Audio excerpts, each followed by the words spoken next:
जितना जुल्म में इजाफा होगा उतना एहतजाज और मुखालफत में भी इजाफा होगा। लेट अली शो यू के इस एपिसोड में आप सबको खुशामदीद। Do like subscribe and share this content. आज प्रोग्राम में थोड़ा एक डिफरेंट डायरेक्शन लेते हैं और शुरू करते हैं अनवर मकसूद, पाकिस्तान के नामवर राइटर कह लें, प्ले राइट कह लें, उनकी एक कहानी हाउस अरेस्ट के नाम से इस्लामाबाद के अंदर थिएटर परफॉर्मेंस हो रही थी। अपेरेंटली 9 शोज हो चुके थे, 11 शोज बाकी रहते थे, एनओसी मिली हुई थी, सब चीजें हस्ब मामूल के तहत चल रही थी। और फिर क्या हुआ, सुने। मैं पिछले 66 बरस से आप लोगों के लिए लिख रहा हूँ। मेरे लिखने पर आप लोगों ने बहुत से इनामात भी दिए। मेरा एक खेल हाउस अरेस्ट इस्लामाबाद में एनओसी मिलने के बाद 9 शोज किए हमने, 11 शोज बाकी थे। अचानक एनओसी वापस ले लिया गया और खेल बंद कर दिया गया। तो चले, सहाफत के ऊपर तो वैसे ही पाबंदियां हैं, डिजिटल भी दहशतगर्द ही सही। अनवर मकसूद कौन सी खाते में आते हैं भाई? ये तो एक प्ले राइट है। हाँ, इन्होंने तनकीद जरूर की है पिछले 1-1.5 साल के अंदर जो निजाम है, जो फस्तायत इस मुल्क के अंदर बरपा है उसके ऊपर, लेकिन एक प्ले को बंद कर देना, इतनी थिन स्किन, जो हमें अब अपने सेकंड मौजू पे लेकर आता है। Pakistan's most powerful man comes behind from the shadows। जी, मैं बात कर रहा हूं एक न्यूयॉर्क टाइम्स के आर्टिकल की, जिसको इन्फेमस नामवर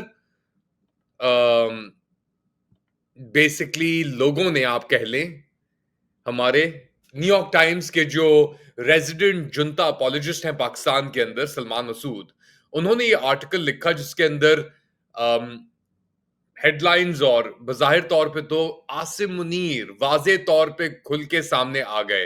हाँ, इस बात के अंदर तो ये बात सही है कि अब कोई शक और शुबा नहीं है कि क्या नीयत है इस सिपा सालार की। नीयत भी पता है, आंखों के इशारे भी पता हैं और कारनामे और करतूत भी पता हैं, सब कुछ पता है। अब इसको एस्टैब्लिशमेंट कह लें, मगर न्यूयॉर्क टाइम्स ने जो लिखा है आर्टिकल, इसके ऊपर अब एक तूफान तो नहीं कहेंगे, लेकिन ऑब्वियसली आर्टिकल के शुरू में लिखा है Pakistan most powerful man steps out of the shadows to confront India. यानी गोरख धंधे का हिसाब देखें, पाकिस्तान का सबसे ताकतवर इंसान अंधेरों से निकलकर अब सामने आ गया है। The army chief general Syed Asim Munir, who usually works behind the scenes, हाँ, फॉरवर्डेड एज रिसीव्ड, धमकियां, टांगे काट दो, हाथ काट दो, हाफिज अल कुरान, वो सब बिहाइंड द सीन्स ही हो रहा था ना। जो ओवरसीज कॉन्फ्रेंस दी थी उसके अंदर जो धमकियां दी थी 2 नेशन थियरी के ऊपर, वो बिहाइंड द सीन्स भी हो रहा था।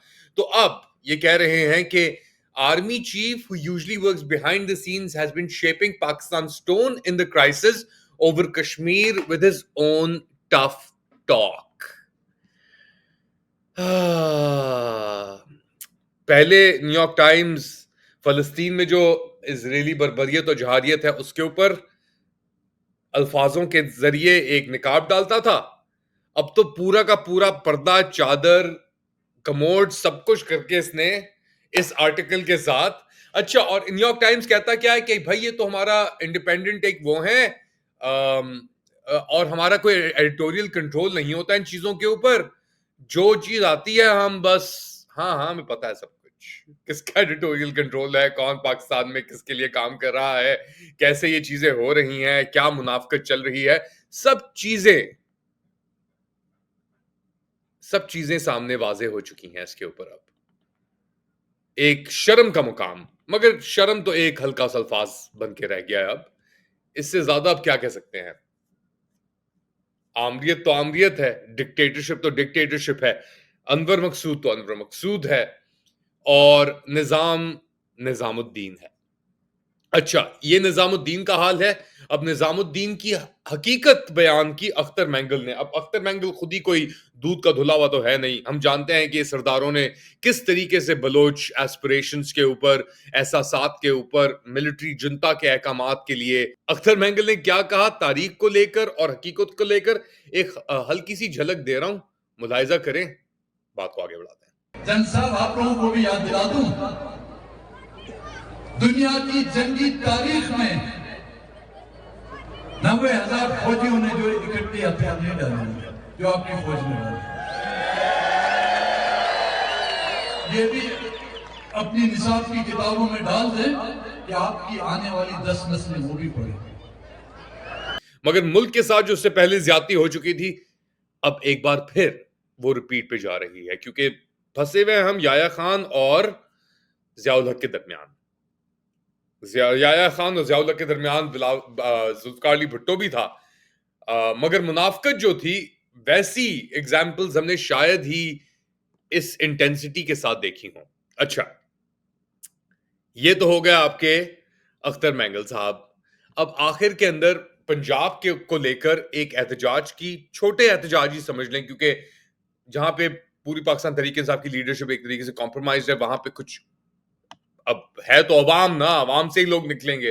अब कुछ लोग हैं जो अपनी मेहनत करके, फॉर एग्जाम्पल आलिया हमजा, वो अभी भी लगी हुई हैं एहतजाज निकालने में। अब लाहौर पंजाब के अंदर कानून की लाकानूनियत की क्या सूरत हाल है, किस तरीके से लोगों के ऊपर तशद्दुद किया गया है, किस तरीके से ये निज़ाम लोगों के ऊपर हावी किया गया है, जिसके अंदर चीफ मिनिस्टर भी शामिल हैं, पूरा एक एपरेटस है।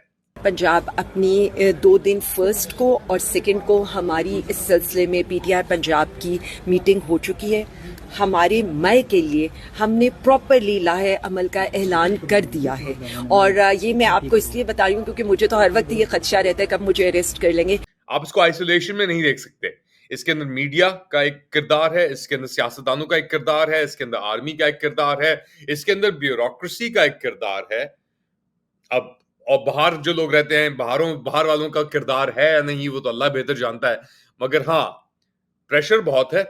और इस प्रेशर के अंदर अब अपने आप को एक बार फिर काबीना ने, क्योंकि इतना प्रेशर वो सह रहे हैं, अपनी तनख्वाहें 120% बढ़ा के 5,19,000 या 20,000 रुपए पे लेके जा चुके हैं पार्लियामेंटेरियंस। कैबिनेट ने ये डिसीजन ली है और अप्रूवल भी दी है। और और और और और वो मुल्क जो कर्जों पे चल रहा है, जिसका दिवालिया इफेक्टिवली निकल चुका है, जिसके ऊपर एक अफवाज हावी है उसकी मईशत के ऊपर, वहां पे सैलरीज दी जा रही हैं। मैंडेट थीव्स का और तो कोई काम बचा नहीं, एक दूसरे को सैलरीज दे दें और डाके मार लो।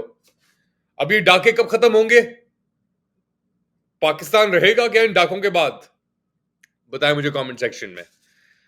और दुआएं जारी रखें।